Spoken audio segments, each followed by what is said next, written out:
Hello and welcome to our YouTube channel BKM classes. दोस्तों, इस video में आप लोग SSC MTS 2023 में मैथ्स के पेपर में पूछे गए सभी प्रश्नों का शिफ्ट बाय सॉल्यूशन देखने वाले हैं। और एक बात, जो भी कैंडिडेट का SSC MTS एग्ज़ाम जो है होने वाला है उनके लिए तो काफ़ी महत्वपूर्ण सेशन होने वाला है, क्योंकि प्रीवियस ईयर के ढेर सारे क्वेश्चन जो है सिमिलर टाइप के रिपीट होते हैं। इसलिए वीडियो में अंत तक जरूर बने रहे। चलिए स्टार्ट करते हैं 14 जून 2023 के पहले शिफ्ट के प्रश्न के साथ। ठीक है, तो पहला प्रश्न है, मनीष और पंकज की आय का अनुपात जो है 13:7 है। यदि पंकज को मनीष से 6,000 रुपये कम मिलते हैं तो मनीष और पंकज की कुल आय कितनी है। तो यहाँ पे दिया गया है मनीष और जो है पंकज का रेशियो दिया गया है आय का 13:7, और इसका अंतर बोला गया कितना है, 6,000 कम है। कम मिलना ज़्यादा मिलना इसमें अंतर बता रहा है, तो रेशियो में अंतर कितना का है, 6 का है, और यहाँ पे वैल्यू में कितना का अंतर है, 6,000 का अंतर है। तो एक का वैल्यू कितना हो जाएगा, 6 का वैल्यू 6,000, तो एक का वैल्यू कितना हो जाएगा 1,000। इसको काट भी सकते हैं, तो 1,000 गुना है, मतलब एक को 1,000 गुना कर देंगे तो 1,000 का जो है वैल्यू है एक का वैल्यू। ठीक है, तो यहाँ पे इसका दोनों का जो आय का जो है योग निकालना है, यानी मनीष और पंकज के आय का योग। तो मनीष और पंकज का योग कितना हो जाएगा, 13 + 7 यानी कि, तो यहाँ पे 20 यूनिट का वैल्यू कितना हो जाएगा, तो 1 यूनिट का 1,000 है, तो 20 यूनिट का कितना हो जाएगा, 20 गुना 1,000 यानी कि 20,000। तो इसका राइट आंसर हो जाएगा ऑप्शन नंबर बी, 20,000 जो है दोनों के मनीष और पंकज के कुल आय का योग है।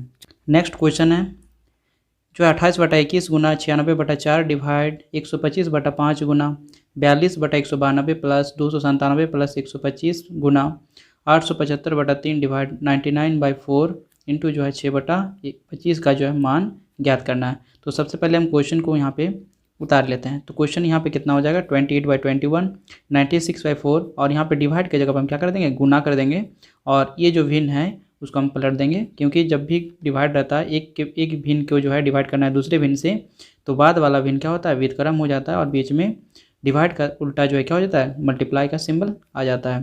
तो उसी टाइप से इसको लिख दिए हैं आप। उसके बाद इसको काट छाट करेंगे, तो 21 का टेबल से जो है कटेगा ये 42 2 बार में, 125 जो है 5 का टेबल से कटेगा 25 बार में। उसके बाद 96 का टेबल जो है 2 बार में 192 हो जाएगा, फिर 2 से 2 ये कैंसिल हो जाएगा, फिर यहाँ पे जो 4 से काटेंगे तो 7 बार में कट जाएगा। उसी टाइप से इधर साइड में भी काटेंगे, तो यहाँ पे क्या हो जाएगा, 125 का टेबल से काटेंगे तो 7 बार में ये 875 हो जाएगा। यदि 99 से काटते हैं तो 3 बार में 297 हो जाएगा, और 3 से ये 3 कैंसिल हो जाएगा, और जो यहाँ पे क्या बचेगा, 7 गुना 4 गुना 6, और नीचे बचेगा 25, और इधर क्या बचेगा 7/25। तो 7/25 प्लस यहाँ पे 7 गुना 4 करेंगे तो 28 होगा, और 28 गुना 6 करेंगे तो कितना होगा, 168। कितना होगा, 168 होगा, और नीचे कितना होगा, 25 होगा। अब सब कुछ जोड़ते हैं तो कितना होगा, यहाँ पे नीचे दोनों का सेम है, तो यहाँ पे सीधे सीधे जोड़ देंगे, तो 7 + 168 यानी कि 175, और 175 को जब 25 से डिवाइड करेंगे तो कितना बार में कट जाएगा, 7 टाइम्स में कट जाएगा, यानी इसका राइट आंसर कितना हो जाएगा, ऑप्शन नंबर सी 7 इसका करेक्ट आंसर हो जाएगा। नेक्स्ट क्वेश्चन है क्वेश्चन नंबर 3। दिए गए वृत्त आलेख में 8 अलग अलग कंपनियों द्वारा बेची गई बाइक की संख्या दर्शाया गया है। ठीक है, इसमें आप देख सकते हैं इन सभी जो 8 अलग अलग कंपनियों द्वारा बेची गई बाइक की कुल संख्या कितना है, 15,000 है। तो इनमें से किसी एक विशिष्ट कंपनी द्वारा बेची गई बाइक की संख्या को इन सभी जो 8 अलग अलग कंपनी द्वारा बेची गई बाइक की कुल संख्या के प्रतिशत के रूप में यहाँ पे दर्शाया गया है कि कितने कौन कौन से बाइक में जो है कितने कितने परसेंटेज की जो है बिक्री हुई है। तो निम्नलिखित में से कौन सा यहाँ पे कथन सही नहीं है, इसको आपको बताना है। तो यहाँ पे पहला कथन दिया गया है, वृत्तखंड AC और D द्वारा मिलकर बनाए गए केंद्रीय कोण का मान कितना है, 170 डिग्री 170.8 डिग्री का जो है यहाँ पे है। तो यहाँ पे हम पहले देख लेते हैं कि 170.8 डिग्री का ये है कि नहीं है। तो यहाँ पे सबसे पहले देखेंगे AC और D द्वारा कितने जो है डिग्री का एंगल बनाया जा रहा है। तो पहले यहाँ परसेंटेज में दिया गया है, A का 7% है, और C का जो 32% है, और D का जो यहाँ पे कितना है 9% है। सबको यदि जोड़ कर देते हैं तो कितना होगा, तो 7 और 9 16 होगा, 16 और 32 जो है कितना हो जाएगा 48%। तो 48% का यहाँ पे वैल्यू हमको ज्ञात करना है। तो सबसे पहले हम जानते हैं कि 100% यानी कि पूरे जो है इसको पूरे वृत्त को देख लेंगे तो ये 100% का वैल्यू है, और ये कितना डिग्री के बराबर होगा, 360 डिग्री के बराबर होगा, क्योंकि वृत्त के सभी कोणों का जो कितना होता है 360 होता है। तो यहाँ पर 48% का भी हम वैल्यू निकालेंगे, इसका केंद्रीय कोण जो है कितना होगा। उसके बाद 48% का वैल्यू कैसे निकालेंगे, तो इसको क्रॉस मल्टीप्लाई करेंगे, 48 इंटू जो है 360 डिवाइडेड बाई 100। अब यहाँ पे 0 से 0 कैंसिल करेंगे, तो 48 को गुना करेंगे 36 से, तो जैसे ही गुना करेंगे यहाँ पे तो कितना आ जाएगा, तो 6 का टेबल यहाँ पे 40 पर गिनते हैं तो 100 कितना हो जाएगा 240, और यहाँ पे 6 8 में 48, तो 240 और 48 कितना हो जाएगा 288 हो जाएगा। फिर 3 से गुना करेंगे इसको तो कितना बार में 3 का टेबल जो है 40 बार में 120, और यहाँ पे 3 8 में 24, तो 120 और 24 कितना होगा 144, तो यहाँ पे 144 ले लेंगे। तो 8 और 4 12 का 2 हो जाएगा, यहाँ पे 6 और 7, और यहाँ पे 1728 आएगा। तो 1728 हो गया, 10 से डिवाइड करना है तो पॉइंट यहाँ पे लग जाएगा, यानी कि 172.8 जो है इसका डिग्री आएगा।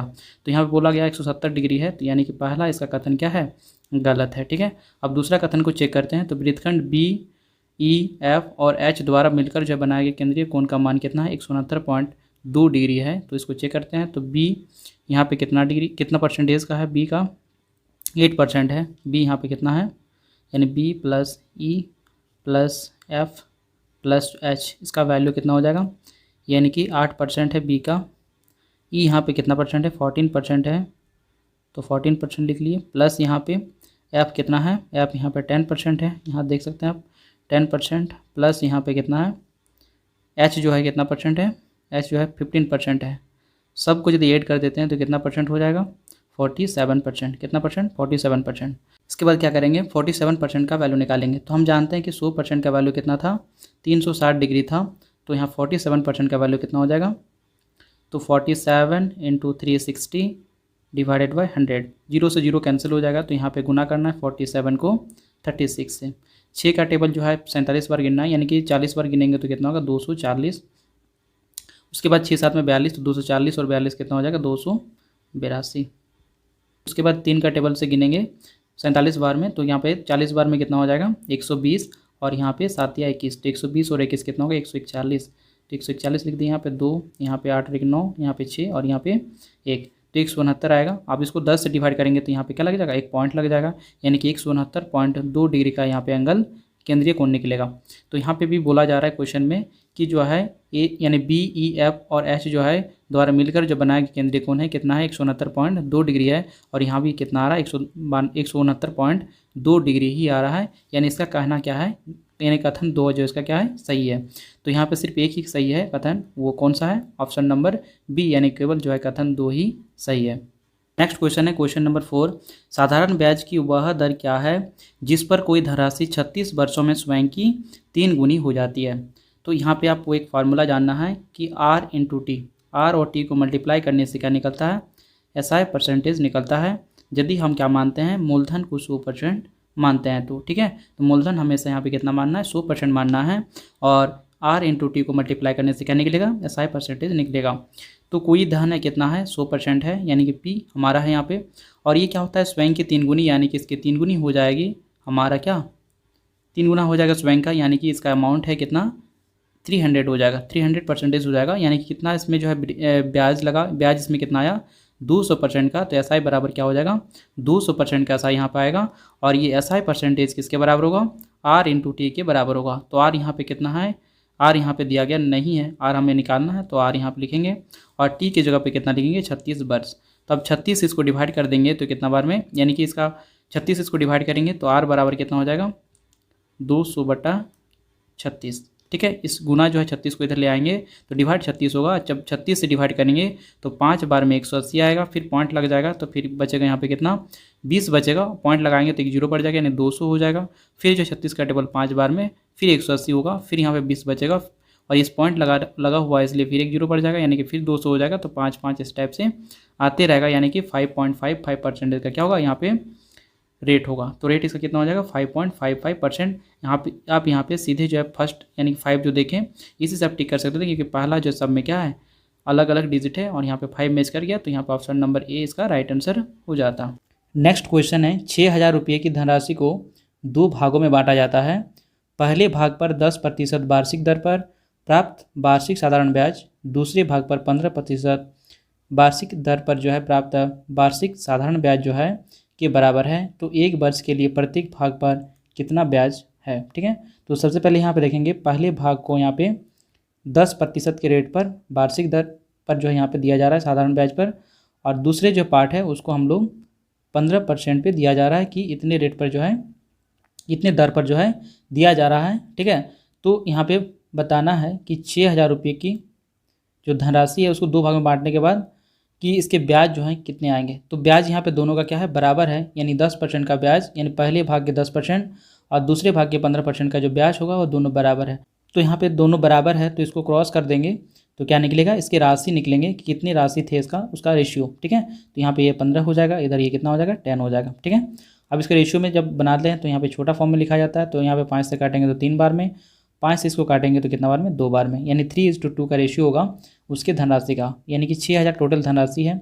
अब उसकी इसके दोनों जो है रेशियो को क्या करेंगे, जोड़ेंगे और डिवाइड करेंगे, क्योंकि दोनों का योग है कितना, 6000। तो 3 और 2 को जोड़ेंगे तो 5 होगा। 5 से जब इसको से काटेंगे तो 5 से कितना बार में, 12 बार में ये 60 हो जाएगा और यहाँ पे 2 जीरो लग जाएगा, यानी कि 1200 टाइम्स में कट जाएगा। यानी कि 1 यूनिट का वैल्यू कितना होगा, 1200 होगा। तो 3 यूनिट का वैल्यू कितना होगा, तो इसको 1200 से गुना कर देंगे, यानी कि 3600 इसका पार्ट आएगा। और इधर वाले पार्ट का कितना आएगा, 1200 गुना 2 करेंगे तो 2400 आएगा। यानी पहला भाग कितना था, 3600, और दूसरा भाग कितना था, 2400। तो यहाँ पे हमें ज्ञात करना है कि दोनों का जब बराबर जो है ब्याज यहाँ प्राप्त हो रहा है, तो कोई भी यहाँ पे हम निकाल सकते हैं, कोई भी एक पार्ट से हम निकाल सकते हैं, चाहे हम 2400 से निकाल लें या 3600 से निकल लें। तो पहला जो है पहले वाले से निकालते हैं, तो पहला में कितना परसेंट का जो ब्याज मिल रहा है, 10% का। तो इसका 3600 का 10% निकाल देंगे तो कितना होगा, 360 होगा। तो इसका राइट आंसर कितना हो जाएगा, 360 रुपया। ऑप्शन नंबर डी इसका करेक्ट आंसर हो जाएगा। यदि आप इसको 2400 से भी निकालना चाहेंगे तो भी निकल जाएगा, यानी 2400 को फिर कितना परसेंट निकालना पड़ेगा, 15% निकालना पड़ेगा। तो 2400 का भी 15% कितना होता है, 360 ही होगा। चलिए देखते हैं नेक्स्ट क्वेश्चन, क्वेश्चन नंबर 6। राशि अकेले जो है किसी कार्य को 10 घंटे में, और गोपी अकेले 8 घंटे में, और मंजू जो है अकेले उसी काम को 12 घंटे में पूरा कर सकती है। यदि वे साथ मिलकर काम करें तो इस कार्य को पूरा करने में उन्हें कितना समय लगेगा। तो सबसे पहले यहाँ पर राशि है तो आर लिखते हैं, गोपी है तो जी लिखते हैं, और यहाँ पे मंजू है तो एम लिख देते हैं। अब इसका जो है समय कितना कितना लग रहा है, 10 घंटा का इसको लग रहा है राशि को, और गोपी को 8 घंटे का समय लग रहा है, और यहाँ पे जो है मंजू को 12 घंटे का समय लग रहा है। तो जब समय दिया रहे तो इससे हमको वर्क निकाल लेना पड़ेगा। तो वर्क कैसे निकलेगा कि समय का जो एलसीएम ले लेने से वर्क हो जाता है। तो यहाँ पे एलसीएम ले लेंगे 10, 8 और 12 का। तो एलसीएम निकालने का तरीका क्या है कि दोनों का पहले निकाल लेते हैं। तो यहाँ पे दोनों का कॉमन डिफरेंस यानी एचसीएफ कितना होगा, 4 होगा। तो 4 से कोई एक नंबर को काट देते हैं और बाकी नंबर से गुना कर देते हैं। 2 से यहाँ पे 4 का टेबल 2 बार में कट जाएगा। 2 को गुना करेंगे तो 12 से, तो कितना होगा 24। और फिर जो बच गया 10, अब 24 और 10 का करेंगे तो इसमें भी कॉमन फैक्टर यानी हाईएस्ट कॉमन फैक्टर जो है यानी कि एचसीएफ कितना होगा, 2 आएगा। तो 2 से इसको काट देंगे तो 5 बार में कट जाएगा। अब 24 गुना 5 करेंगे तो कितना होगा, 120, यानी कि तीनों का जो एलसीएम कितना है, 120 है। तो यहाँ पे हम वर्क कितना मान लेंगे, 120 मान लेंगे। अब वर्क जब हमको पता है तो यहाँ पे स्ट्रेंथ निकालेंगे, यानी कि इसका क्षमता निकालेंगे कि ये 1 घंटा में कितना कर सकता है। तो 10 से डिवाइड करेंगे 120 को, यानी कि वर्क को डिवाइड करेंगे टाइम से, तो यहाँ पे क्या निकल जाएगा, उसका स्ट्रेंथ निकल जाएगा, यानी कि उसका क्षमता निकल जाएगा। तो 10 से डिवाइड करेंगे 120 को तो कितना बार में, 12 बार में, यानी कि स्ट्रेंथ कितना हो जाएगा, 12 हो जाएगा। उसी टाइप से 8 से इसको डिवाइड करेंगे 120 को तो कितना बार में, 15 बार में कट जाएगा। उसी टाइप से हम 12 से डिवाइड करेंगे तो 10 बार में ही कट जाएगा, यानी कि इसका जो क्षमता है, कार्य क्षमता, वो इसका निकल गया 12:15:10 में। यानी कि जो राशि का जो क्षमता है वो 1 घंटा में 12 काम कर सकता है, गोपी जो है 1 घंटे में 15 काम कर सकता है, और जो है मंजू है वो 1 घंटे में 10 काम कर सकता है। ठीक है, तो यहाँ पे ज्ञात करना है कि इन सारे जो इन तीनों व्यक्ति द्वारा जो है कितने समय में इस काम को पूरा करेगा। तो काम कितना है, 120 है, और इसका स्ट्रेंथ कितना है 1 घंटे का, तो यहाँ पे 12 + 15, 12 + 15 27 होगा, और यहाँ पे 10 37 हो जाएगा। तो 37 के स्ट्रेंथ से काम करेगा तो कितना समय लग जाएगा, तो 120/37, यानी कि इसको जब पूर्णांक में तोड़ेंगे 3 बार में कितना हो जाएगा, 111 होगा। 37 का टेबल 3 बार में 111, और बचेगा कितना, 9। तो यहाँ पे 9 लिख देंगे, यानी कि 3/9/37 घंटा जो है इसका क्या हो जाएगा, राइट आंसर हो जाएगा। तो ऑप्शन नंबर जो है ये इसका करेक्ट आंसर हो जाएगा। नेक्स्ट क्वेश्चन है, 23 मेजों का मूल्य जो है कितना है, 52,840 रुपया है। तो 16,90,880 रुपये में ऐसी कितने मेज़ें खरीदी जा सकती है। तो सबसे पहले यहाँ पे एक का वैल्यू निकालेंगे, या ऐसे भी कर सकते हैं कि 23 मेज को जो है खरीदने के लिए उसको जो है 52,840 रुपये का उतना जो है उसका धनराशि जो है उसको लगेगा।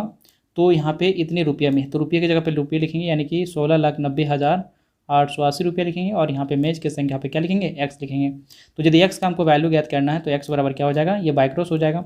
तो यहाँ पे 23 गुना 16 लाख जो है 90,880 हो जाएगा, और नीचे डिवाइड हो जाएगा 52,840। अब यहाँ पे 0 से 0 कैंसिल कर देंगे। अब चलिए इसको डिवाइड करते हैं तो कितना आएगा, 5,284 से डिवाइड करते हैं 169088 को, ठीक है। तो इसको जैसे डिवाइड करेंगे तो यहाँ पे 2 बार में 10,000 होगा, 3 बार में देखेंगे तो 15,000 से थोड़ा ज़्यादा आएगा। तो यहाँ पे 3 बार लगाते हैं, तो 3 का टेबल 4 बार में कितना होगा, 12 का 2 हो जाएगा, हाथ में रहेगा 1, 3 8 में 24 और 1 25 हो जाएगा, हाथ में रहेगा 2, 3 2 ने 6 और 2 8 हो जाएगा यहाँ पे, और 3 5 में 15। तो इसको जब घटा देंगे तो कितना होगा, 6 यहाँ पे होगा, यहाँ पे 5 होगा, और यहाँ पे जो है 0 हो जाएगा, यहाँ पे 1 हो जाएगा।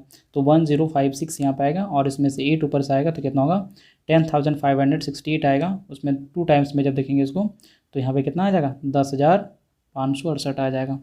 अब इसको जैसे काट देंगे तो यहाँ पे इसका वैल्यू कितना है, 32, यानी इसको जब पूरी तरह से कट जाएगा तो कितना आएगा, 32। तो इसको काट देंगे और यहाँ पे लिख देंगे 32। तो इसका राइट आंसर कितना हो जाएगा, एक्स बराबर 32 इंटू 23, यानी इसका वैल्यू कितना हो जाएगा, इसको गुना करेंगे 32 इंटू 23, तो 3 से जब मल्टीप्लाई करेंगे तो 6 आएगा, 3 3 9 आएगा, 2 से गुना करेंगे 32 को तो 64 आएगा। इसको कैलकुलेट करेंगे तो यहाँ पे 6 आएगा, यहाँ पे 9 4 13 का 3 आएगा यहाँ पे, और 6 और 1 7 यहाँ पे आएगा, तो 736 आएगा। यानी कि यहाँ पे 736 जो है क्या कर सकते हैं, मेज़ें यहाँ पे खरीदी जा सकती है। ठीक है, तो ऑप्शन नंबर इसका जो है डी करेक्ट आंसर हो जाएगा। चलिए देखते हैं नेक्स्ट क्वेश्चन।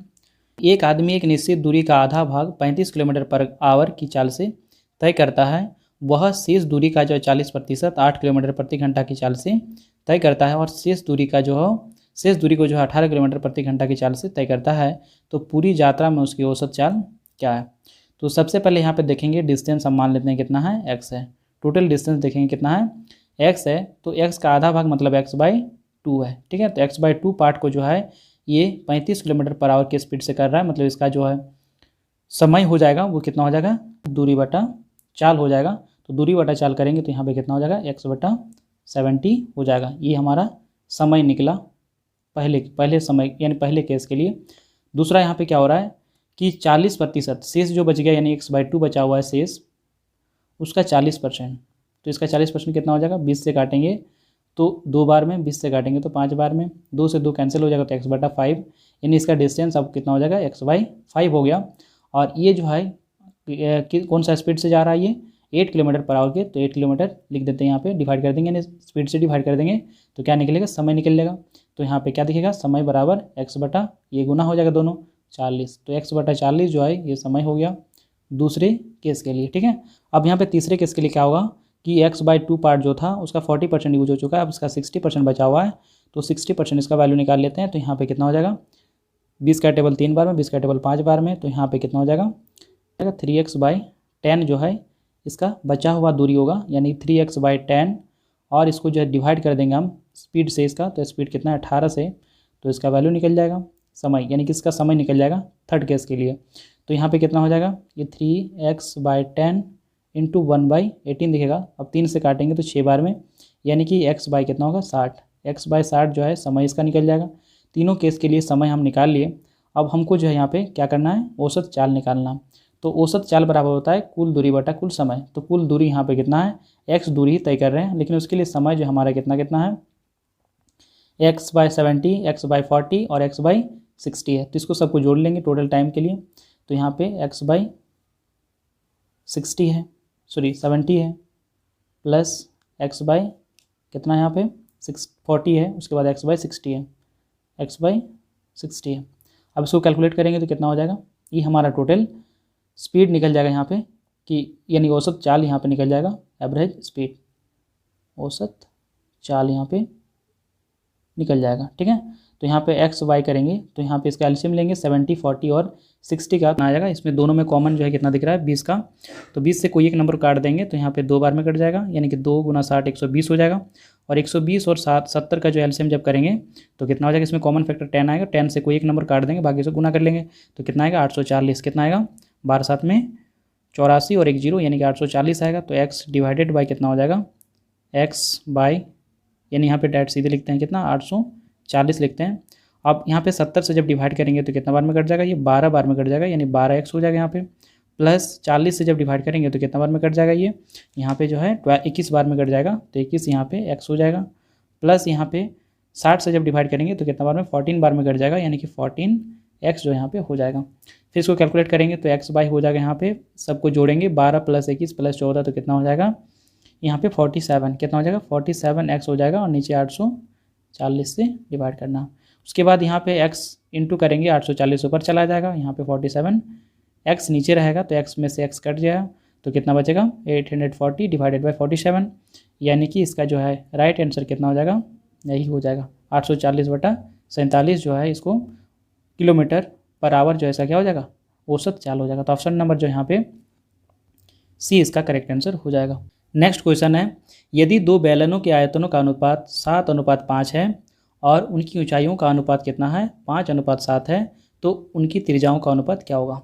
तो हम मान लेते हैं कि एक जो है बेलन का जो त्रिज्या है उसको कैपिटल R और हाइट जो है कैपिटल H मान लेते हैं, और दूसरे के जो आयतन होगा दूसरे बेलन का उसके त्रिज्या को हम लोग उसमें जो है क्या करेंगे, त्रिज्या को जो है स्मॉल r और हाइट को जो है स्मॉल h मान लेते हैं। तो यहाँ पे उसका जो है आयतन क्या हो जाएगा, πr² h लिख लेते हैं, और नीचे वाले के लिए यानी कि जो दूसरे बेलन है उसके लिए हम क्या करेंगे, आयतन का अनुपात जो होगा वो πr² और स्मॉल h लिख लेते हैं। इस दोनों का जो आयतन का अनुपात कितना दिया गया, 7:5 यानी कि 7/5 बोल सकते हैं। तो यहाँ पे पाई यहाँ पे दोनों में पाई कैंसिल हो जाएगा। अब यहाँ पे वैल्यू दिया गया है किसका, ऊंचाई का, तो r यहाँ पे नहीं दिया गया तो r को r ही लिखते हैं और r² नीचे भी लिखते हैं। h का यहाँ पे वैल्यू दिया गया है, h का वैल्यू कितना है, पहले वाले h कितना है 5 है और दूसरा वाला h कितना है 7 का रेशियो में है, तो यहाँ पे 7 पुट कर देते हैं। अब यहाँ पे क्या करेंगे, बराबर 7/5 दिया गया है, तो इसको कैलकुलेट करेंगे तो क्या होगा, r² बाई स्मॉल r का स्क्वायर बराबर यहाँ पे 7 इंटू जो है 7 डिवाइडेड बाई 5 इंटू 5 दिखेगा। अब ये स्क्वायर इधर से हटेगा तो क्या होगा, इधर रूट अंडर हो जाएगा, तो यहाँ पे क्या निकलेगा, 7 ऊपर में बचेगा और नीचे जो है 5 बचेगा, यानी कि अनुपात कितना का हो जाएगा, त्रिज्या का अनुपात 7:5। तो ऑप्शन नंबर जो है डी इसका करेक्ट आंसर हो जाएगा। नेक्स्ट क्वेश्चन है, ए जो है 10 किलोमीटर पर आवर की चाल से चलता है और उसके जो है 20 घंटे बाद है ना, बी जो है 15 किलोमीटर पर आवर की चाल से उसका पीछे जो है उसके पीछे अपनी साइकिल पर चलना शुरू कर देता है, तो प्रारंभिक बिंदु से कितनी दूरी पर बी ए से मिलेगा। ठीक है, तो सबसे पहले हम देखेंगे यहाँ पे 10 किलोमीटर की चाल से जो है ये चल रहा है और कितने घंटे के बाद जो है दूसरा जो है यानी कि 20 से स्टार्ट करेगा, तो 20 घंटे बाद, यानी कि ये तब तक जो है 20 घंटे में कितना दूरी तय कर लिया होगा कि 10 किलोमीटर के स्पीड से जो है 20 आवर में जो है ये 200 किलोमीटर का जो डिस्टेंस कवर कर चुका है, यानी उतना आगे जो है ये चला जा चुका है। उसके बाद जो है बी यहाँ पे क्या करना, चलना शुरू कर देगा, तो यहाँ पे इसका रिलेटिव स्पीड निकालना पड़ेगा, क्योंकि ए भी जो यहाँ पे क्या है चल रहा है और बी भी वहाँ पे स्टार्ट हो जाएगा, तो यहाँ पे दोनों जो है क्या होगा, रिलेटिव स्पीड निकालना पड़ेगा। तो ए का स्पीड जो यहाँ पे 10 है और बी का स्पीड यहाँ पे 15 है, तो दोनों का रिलेटिव स्पीड कितना हो जाएगा, उसका डिफरेंस यानी कि 5 किलोमीटर पर आवर, क्योंकि यह सेम डायरेक्शन में जा रहा है, तो सेम डायरेक्शन में क्या होता है, इसके जो चाल होते हैं वो घट जाते हैं, तो रिलेटिव स्पीड से कितना हो जाएगा, 5 किलोमीटर पर आवर। अब यहाँ पे क्या बोला जा रहा है कि वो अपने जो है पीछे चल रहा है, साइकिल से जा रहा है वो, तो प्रारंभिक बिंदु से कितनी दूरी पर बी जो है ए से मिलेगा। तो सबसे पहले देखेंगे ये 200 किलोमीटर जो आगे है ए, उसको पार करने में इसको कितना समय लगेगा, तो इसका रिलेटिव स्पीड जो है 5 है, तो 5 से इसको जब डिवाइड कर देंगे तो कितना होगा, 40 आएगा, यानी कि 40 घंटा का समय लग जाएगा बी को कवर करने के लिए उस दूरी को, है ना। तो यहाँ पे जो 40 घंटा में जो है क्या देखेंगे कि बी जो है ए से कब मिलेगा, यानी कितना दूरी पर वो जाकर मिलेगा, तो इसका जो डिस्टेंस निकालने के लिए कि जो स्टार्टिंग पॉइंट से जो बी कितना दूर तक पहुंचा तब जाके ये मिला, तो 40 घंटा का उसको सफ़र करना पड़ा समय तक। तो यहाँ पे 40 घंटा में जो 15 के स्पीड से जा रहा था बी, तो बी का स्पीड यहाँ पे 15 से गुना कर देंगे, तो 15×4 में कितना हो जाएगा 60 और 1 0, यानी कि 600 किलोमीटर की दूरी पर क्या करेगा, बी ए से मिलेगा। ठीक है, तो इसका राइट आंसर हो जाएगा ऑप्शन नंबर ए 600 किलोमीटर। चलिए देखते हैं नेक्स्ट क्वेश्चन, जब किसी संख्या का 20% 160 में से जोड़ा जाता है तो परिणाम जो है वही संख्या होती है, तो उस संख्या का मान क्या होगा। ये भी इजी क्वेश्चन है। यहाँ पे 20% कोई भी संख्या का जो है लेते हैं और उसको जो है 160 में से जोड़ा जाता है, यानी कि 160 में से जो है जोड़ा जाएगा कोई भी संख्या का 20% को, तो वह वही संख्या होती है, यानी कि परिणाम जो होता है वो संख्या मान लेते हैं हम, यदि यहाँ पे 100% है तो 100% ही यहाँ पे रहेगा। यदि हम उसमें क्या करेंगे 160 में से उसका उसी संख्या का 20% यानी कि 100 का 20% 20% होगा, तो उतना हम जोड़ देते हैं तो 100% के बराबर हो जाएगा, यानी कि नंबर के बराबर हो जाएगा। तो इसमें हमको संख्या ज्ञात करना है, यानी 100% का वैल्यू ज्ञात करना। तो 160 बराबर जब करेंगे तो ये परसेंट जो इधर आएगा घट जाएगा, यानी कि 100% में से 20% घटेगा तो कितना होगा 80%। तो यहाँ पे 1% का वैल्यू देख सकते हैं, तो 80 से काटेंगे इसको कितना बार में, 2 बार में, यानी 1% का वैल्यू कितना है 2 है, तो यहाँ पे 100% का वैल्यू कितना हो जाएगा, 100% का वैल्यू 2 गुना कर देंगे तो यहाँ पे 200 हो जाएगा। तो इसका राइट आंसर हो जाएगा 200, यानी वह संख्या का मान कितना है 200 है। आप उसको x मान के भी कर सकते हैं कि x का 20% प्लस यहाँ पे 160 बराबर x, ऐसा कर सकते हैं। अब इसको कैलकुलेट करने के बाद भी आपको यहाँ पर कितना आएगा 200 आ जाएगा। ठीक है, चलिए देखते हैं नेक्स्ट क्वेश्चन, क्वेश्चन नंबर 12। यदि क्रय मूल्य और विक्रय मूल्य का जो है क्या है, क्रय मूल्य जो है विक्रय मूल्य का 40% है तो लाभ प्रतिशत ज्ञात करना है। यानी मान लेते हैं यहाँ पे CP और यहाँ पे मान लेते हैं SP। तो यहाँ पे बोला जा रहा है विक्रय मूल्य का 40% है तो विक्रय मूल्य को मान लेते हैं 100 और यहाँ पे जो है विक्रय मूल्य का 40% यानी कि CP कितना है 40% है। इसका 40% कितना हो गया 40, तो यहाँ पे CP कितना हो जाएगा 40% है।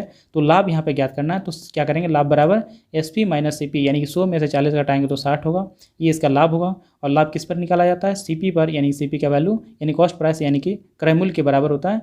क्रय मूल्य को यहाँ पे नीचे रखना है तो यहाँ पे 40 रखेंगे नीचे और गुना कर देंगे 100 से।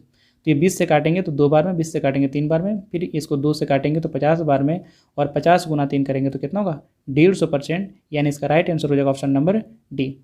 चलिए देखते हैं नेक्स्ट क्वेश्चन, क्वेश्चन नंबर 13। 25, 40 और 60 का जो महत्तम सामर्थ्य ज्ञात करना है। तो 25 लिखेंगे, 40 लिखेंगे और 60 लिखेंगे। तो सबसे हमको यहाँ पे क्या देखना है, सबसे कम डिफरेंस जो है कहाँ पे देखने को मिल रहा है। तो सबसे कम डिफरेंस यहाँ पे है, तो यहाँ पे कितना का डिफरेंस है 15 का। तो या तो वो नंबर जो है HCF जो होगा वो या तो 15 होगा या इसका 15 का जो है कोई फैक्टर होगा। तो 8 तो फैक्टर 15 का है नहीं, 10 भी फैक्टर 15 का नहीं है, 12 भी 15 का फैक्टर नहीं है। तो इसका राइट आंसर क्या हो जाएगा C, ऑप्शन C इसका करेक्ट आंसर हो जाएगा। या आप इसको दूसरे तरीके से भी बना सकते हैं। जैसे आप देखें यहाँ पे 15 यानी कि कोई भी जो नंबर है यहाँ पे ऑप्शन में दिए गए सब HCF जो होता है वो सभी नंबर को काट सकता है। सबसे मैक्सिमम यानी बड़ा से बड़ा नंबर वो होता है जो तीनों नंबर को काट सकता है। तो 8 से जो देखेंगे तो 25 करता ही नहीं, यानी कि 8 यहाँ पे इसका HCF नहीं हो सकता। यदि 10 की बात करेंगे तो 10 से 25 आता ही नहीं है, तो यहाँ पे एक भी नंबर यदि नहीं कटता है तो उसका वो तीनों नंबर का HCF नहीं हो सकता। यदि 12 से देखेंगे तो 12 से भी 25 नहीं आता, इसलिए ये भी जो है इसका राइट आंसर नहीं हो सकता है। तो यहाँ पे 5 से देखेंगे तो 5 से तीनों नंबर यहाँ पे कट जाएगा, इसलिए इसका जो है HCF क्या हो जाएगा, ऑप्शन से इसका करेक्ट आंसर हो जाएगा। चलिए देखते हैं नेक्स्ट क्वेश्चन, क्वेश्चन नंबर 14। नीचे दी गई तालिका में एक परीक्षा में 5 छात्रों द्वारा प्राप्त किए गए अंकों को दर्शाया गया है। तो D द्वारा, यहाँ पे आप देख सकते हैं फोटो में, तो D द्वारा प्राप्त किए गए अंकों और जो है E द्वारा प्राप्त किए गए अंकों का जो अनुपात क्या होगा। तो D यहाँ पे कितना प्राप्त कर रहा है, तो D का अंक यहाँ पे कितना है 350, तो 350 लिख लेते हैं। D का अंक कितना है 350। फिर E द्वारा प्राप्त किए गए अंक, तो E यहाँ पे कितना है 200 है, तो यहाँ पे E की जगह पे हम कितना लिख देंगे 200 लिख देंगे। और दोनों का यहाँ पे अनुपात ज्ञात करना है। तो D पहले आया तो D का पहले वैल्यू लिखना है, उसके बाद E का बाद में लिखना है, फिर उसका अनुपात निकाल लेंगे। तो एक जीरो से यहाँ पे एक जीरो कट जाएगा, फिर इसको 5 से काटेंगे तो 4 बार में, 5 से काटेंगे तो 7 बार में, यानी कि 7 अनुपात जो है 4 का इसका क्या दिखेगा, अनुपात दिखेगा। यानी D के प्राप्त अंक जो है और E के प्राप्त अंकों का अनुपात कितना होगा 7:4 होगा। तो इसका राइट आंसर हो जाएगा ऑप्शन नंबर C। चलिए देखते हैं next question, question number 15। 13 into जो है 12 divided by 26 minus 5 into 24 divided by 10 plus जो है 4 इंटू 4 माइनस जो है 8 का मान कितना होगा। तो सबसे पहले इसको लिख लेते हैं, 13 गुना 12 डिवाइड 26 माइनस 5 गुना 24 डिवाइड 10 प्लस 4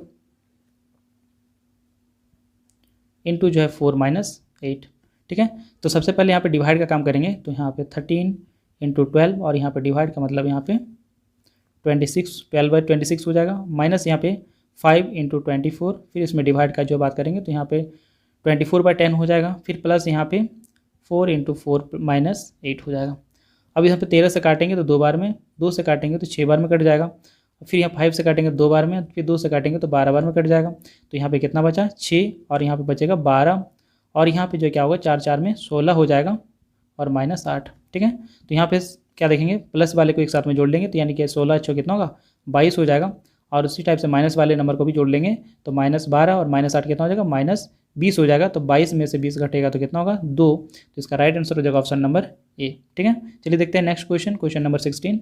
यदि 10 आदमी किसी कार्य को 10 दिन में कर सकते हैं तो 2 आदमी जो है उसी कार्य को कितने दिन में कर सकते हैं। तो यहाँ पर आप जो है फॉर्मूला लगा सकते हैं, MD बराबर जो है MD। ठीक है, यहाँ पे M1 D1 बराबर M2 D2 हो जाएगा। ठीक है, तो सेम काम है इसलिए यहाँ पे दोनों बराबर हो जाएगा। तो यहाँ पे आदमी की संख्या 10 है, M मतलब आदमी, और यहाँ पे D जो है यहाँ पे कितना है, दिन कितना है 10 दिन का समय लग रहा है, डे कितना लग रहा है 10 दिन का। तो यहाँ बराबर कर लेंगे क्योंकि दोनों सेम ही काम कर रहा है। तो यहाँ पे आदमी कितना दिया है 2 आदमी, और यहाँ पे समय जो है कितना लग रहा है नहीं पता, तो D2 लिख लेंगे यहाँ पे। अब 2 से इसको काट देंगे तो 5 बार में कट जाएगा, तो D2 का वैल्यू यहाँ पे कितना निकल जाएगा 10 गुना 5 तो 50, यानी कि 50 दिन का समय लग जाएगा। तो ऑप्शन नंबर ए इसका राइट आंसर हो जाएगा। नेक्स्ट क्वेश्चन है, एक घड़ी को अंकित मूल्य के 5/6 भाग पर बेचने पर 10% की हानि होती है, तो घड़ी के अंकित मूल्य और क्रय मूल्य का अनुपात क्या होगा। तो सबसे पहले यहाँ पे देखेंगे अंकित मूल्य, जिसको हम लोग बोलते हैं मार्केट प्राइस यानी कि एमपी, और क्या दिया गया यहाँ पे एसपी यानी कि सेलिंग प्राइस, जिसको बोलते हैं विक्रय मूल्य। तो यहाँ पे 5/6 है किसका, मार्केट प्राइस का। तो यहाँ पे बोला गया कि मार्केट प्राइस का जो है 5/6 भाग वो किसके बराबर होगा, सेलिंग प्राइस के, यानी कि मार्केट प्राइस और सेलिंग प्राइस का जो रेशियो होगा वो कितना होगा, 6:5। ठीक है, क्योंकि ये 6 जो यहाँ चला जाएगा और ये 5 नीचे आ जाएगा, तो इसका अनुपात कितना हो जाएगा, 6:5 का, यानी कि सेलिंग प्राइस कितना है, 5 है और मार्केट प्राइस कितना है, 6 है। ठीक है, तो यहाँ पे बोला जा रहा है कि हमको हानि हो रहा है 10% का, तो सेलिंग प्राइस ये कितना है, 5 है, यानी कि 5 जो है कितना बराबर होगा, 90% के बराबर होगा। क्योंकि यदि हम मूलधन मानते हैं 100%, तो इसका कितना होगा 90%, 10% कम कर देते तो कितना होगा 90%, है ना। 90% कितना है, 5 है, तो 100% कितना के बराबर हो जाएगा, यानी क्रय मूल्य यानी कि सीपी हम बोल सकते हैं कितना हो जाएगा। तो सीपी यहाँ पे कितना हो जाएगा, 100 × 5 और डिवाइडेड बाई कितना हो जाएगा 90, है ना। तो 5 × 100/90, 0 से 0 कैंसिल हो जाएगा, तो यहाँ पे क्या दिखेगा 50/9 जो, तो यहाँ पे 50/9 जो है क्या हो जाएगा, इसका कॉस्ट प्राइस हो जाएगा। अब यहाँ पे हमको ज्ञात करना है अंकित मूल्य और क्रय मूल्य का अनुपात। तो अंकित मूल्य यहाँ पे कितना है, 6 है, तो 6 लिखेंगे, और यहाँ पे क्रय मूल्य जो है कितना है 50/9, यानी कि 50 नीचे रहेगा और 9 क्या चल जाएगा, ऊपर चला जाएगा। तो यहाँ पे क्या होगा 54 / 50, काटेंगे इसको 2 से, तो 27 बार में, और ये जो है 25 बार में कट जाएगा।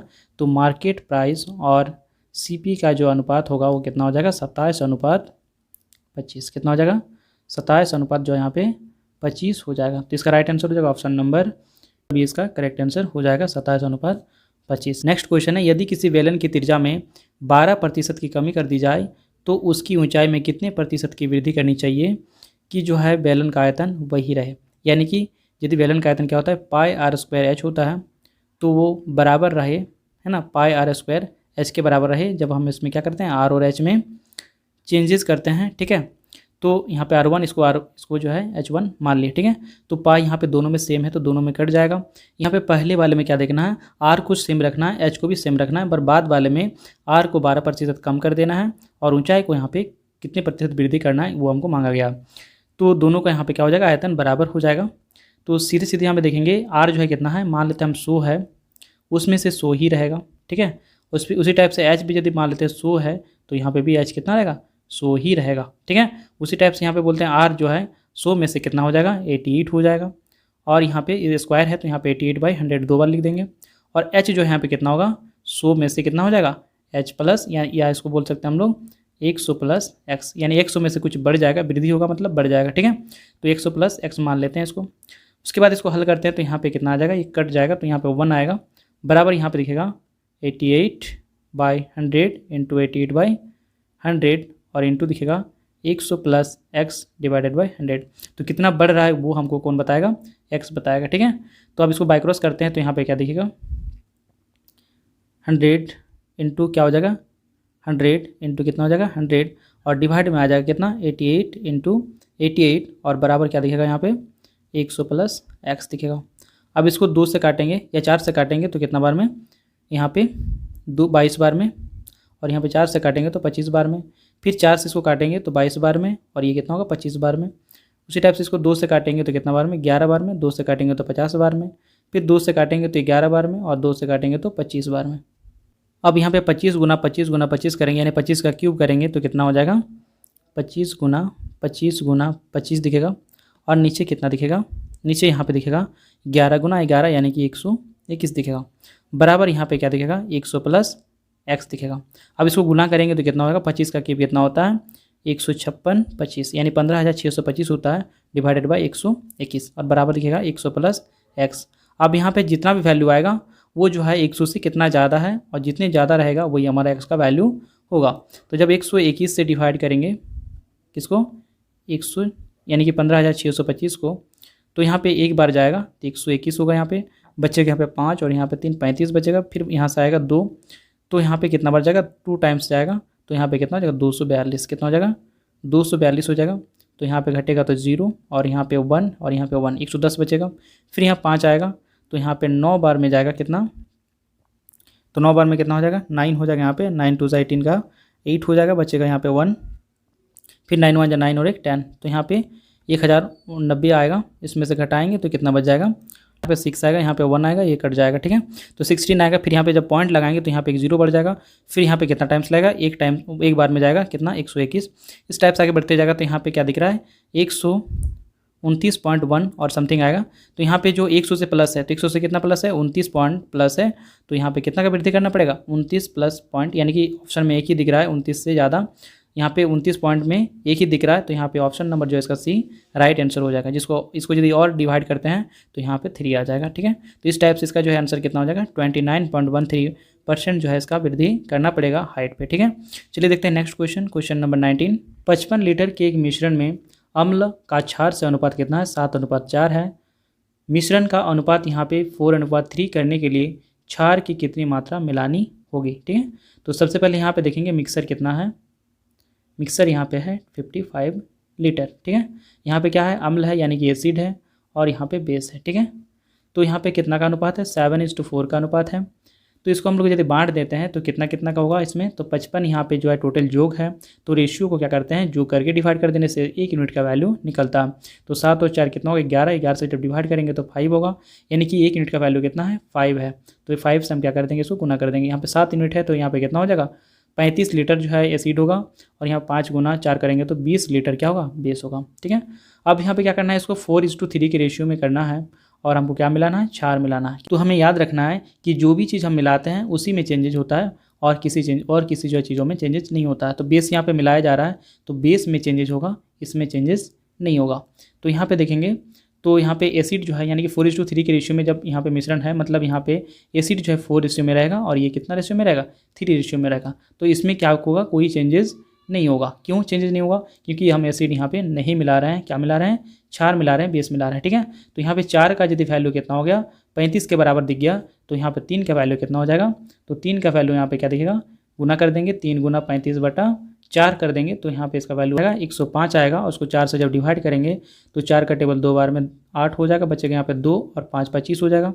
4 का टेबल 6 बार में 24 होगा, बचेगा 1, तो यहाँ पॉइंट लगाने से एक 0 बढ़ जाएगा 10 हो जाएगा, फिर 2 बार में 8 होगा, फिर यहाँ बचेगा 2 और 0 फिर हो जाएगा 20, यानी कि 4 5 में 20, यानी कि 26.25 जो यहाँ पे 3 का वैल्यू हो जाएगा।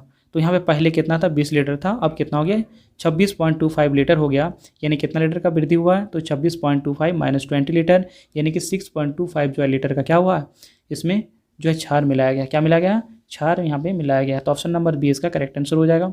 चलिए देखते हैं नेक्स्ट क्वेश्चन नंबर 20। एक वस्तु को 600 रुपये में खरीदा जाता है और 900 रुपये में बेचा जाता है, तो लाभ प्रतिशत ज्ञात करना है। यानी कि इसमें सीपी है कितना 600 का, और यहाँ पे एसपी कितना है 900 का, ठीक है।